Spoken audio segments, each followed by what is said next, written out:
Decades ago, these two twin cottages and this very handsome gateway were the back end of the estate of Lola Armour here in Lake Forest. Designed by the architect David Adler, the cottages were a quarter of a mile from the main house, but they included nearly as much detail as Armour's main house did. Years ago, it was all separated, the original home from the two cottages, and the two cottages are separate houses now. This one that we're going into has the advantage that it was the chauffeur's cottage. It also had a 4-car garage next to it, so that meant that you could combine the two into a larger house than that little cottage. This also has the advantage on its grounds of having a long, beautiful garden wall that Adler designed and a nice big turnaround for cars, which is now a great gravel court backyard.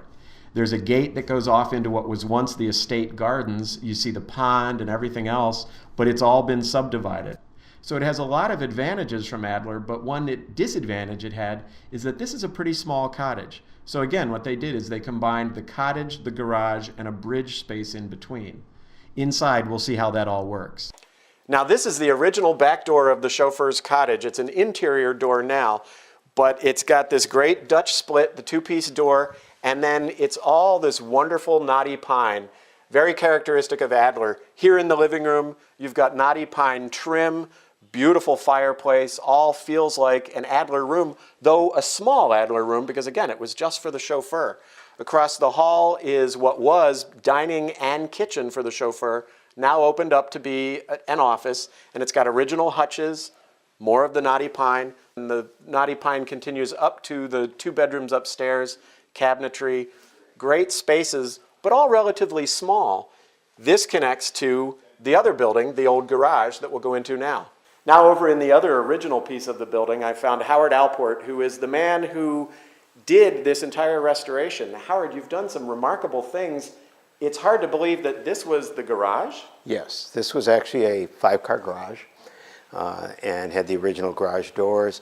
When we first moved in here, there was actually, originally there had been a lift and the hydraulic system was still there to lift where the dining room table is, actually lift up to raise the cars to work on them. Really, right there where your dining is? Exactly. Oh, that's amazing. So you got rid of that, which was a good thing, but you kept these beautiful trusses that really make the room feel, I mean, it feels like an industrial loft. It feels like a downtown loft because of that ceiling. One of the very nice things about the house is that it has the charm of being an older home, but at the same time, it has the feeling of a loft. So you turn this into this room, and behind us is the master bedroom, divided by this. Yes, what we did is created what appears to be furniture, it's not, to divide the spaces. And then we've still left it clear above, and that's actually clear glass that's been placed above it so that the rooms are divided. And the glass, the great thing about the glass is I can't tell the difference between that line of glass here and the other trusses. So you have a complete division between living and bedroom, but nobody can really tell that it's there. No. And then you've got pocket doors on both sides, right? Yes. And then the bedroom, the master bedroom, has more of this cabinetry, another furniture look, feeling. This concept and the woodwork is repeated throughout. So That's we carry terrific. that all the way through. But then these we need to talk about. These were the garage doors. You took them out, right? These French doors are where the garage doors were? Exactly. Each door right now is where the garage doors were. Above, you'll see that the transom, the shape of those windows is actually something that was part of the original garage door. So that we've picked up the shape of that, and then we've carried it into, for example, in the master bath, you'll find it in the medicine cabinets and the mirror behind the tub. We use that same shape. Oh, that's great, which is a better use for such a fancy shape than over a garage door. Interesting. Now, another thing about the garage here is this blue brick. I'm still surprised. You told me when I walked in, this glazed blue brick is original to the garage of this estate. Yes, the brick lined the entire garage.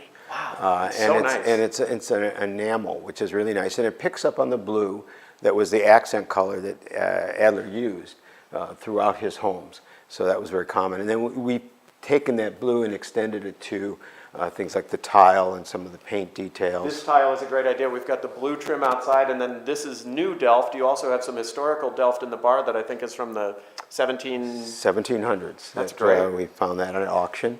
And then the blue carries through. Let's go take a look at the kitchen, how you used it in there. Happy to do that. So then we end up with more Delft tile in here, and the blue really picks up here in the ceiling. This domed ceiling of this octagon is phenomenal. This is pretty. It's a wonderful shape, and this really is something that was used in another David Adler structure that we found. So we took that particular shape of this room, the octagon, and used it for the kitchen. That's great. Oh, it's a wonderful connection between the two houses, and it brings in a ton of natural light. We've got the fanlight windows around the top and all these windows around the sides, and it relates directly to the building we were in, the wing we were in, via all these windows. I see everything right outside us. Well, the flow of the house is both inside and outside, so that we can walk outside onto the patio area, which has an awning there that I can control that extends. It feels like a cafe, and with the French doors, it's really very indoor-outdoor living.